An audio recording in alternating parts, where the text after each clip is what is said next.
Emory Flight 17 has crashed into a car scrapyard 1 mile east of Sacramento's Mather Airport. All 3 crew members are dead. The job of figuring out why this happened now falls to the National Transportation Safety Board. Hey. This place is a mess. Yeah. With so much fire damage and thousands of car parts on site, just finding the airplane wreckage is going to be a huge challenge. The NTSB's John Golia helps lead the effort. Put this in the plane bin for me, please. Mechanical pieces, especially after they're burned, it's very difficult to tell a piece from an automobile from a piece from an airplane. So I looked at the scene and said, wow, we got a real tiger by the tail here. Investigators will have to sift through a debris field about 450 feet wide and 1/4 of a mile long. Well, that looks like wiring from a car. The team soon makes a crucial find. The most important items of evidence in any air crash investigation. Well done, guys. We did find both the cockpit voice recorder and the flight data recorder, which actually sped up that part of the investigation because we could send those 2 boxes back on the airplane that we had flown in on.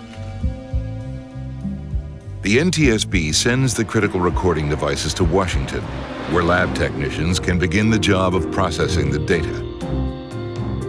At the same time, investigators hunt down as much other evidence as they can. They learned that Flight 17 was carrying nothing unusual, mostly clothing. But they wonder, did the positioning of the freight cause a dangerous imbalance? If you look at an airplane, there is a point in the middle of the airplane that is the center, and everything flows around it. So if you have too much weight in the back, right, the center of gravity is going to shift to the rear, and the airplane is going to fly differently. All right, this looks a little lighter than usual, but it's well within the center of gravity limits. Load distribution was not the culprit. Something else must have caused the crash. The team is soon chasing a new lead. Past complaints to the FAA from Emory pilots. It seems some pilots were worried about how the company was securing its cargo. They reported seeing frayed straps and netting. You know, if Emory was lax with their loading practices, the load could have shifted. So what if the cargo wasn't properly secured? They examined cargo fasteners recovered from the wreckage. If there was a load shift, the metal clamps known as bear claws should display distinct damage. All right, let's take a look at these things. When we're looking at these bear claws, we're looking for physical evidence. That is, if the pallet was clamped in place and the energy from the impact pushed it, it would typically break it or leave a witness mark or impact mark. They find no such evidence. All of these restraints look just fine.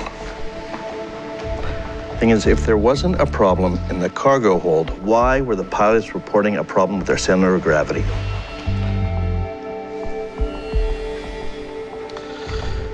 Is that the CVR?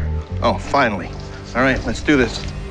They hope the cockpit voice recorder from Emory Flight 17 will provide some answers.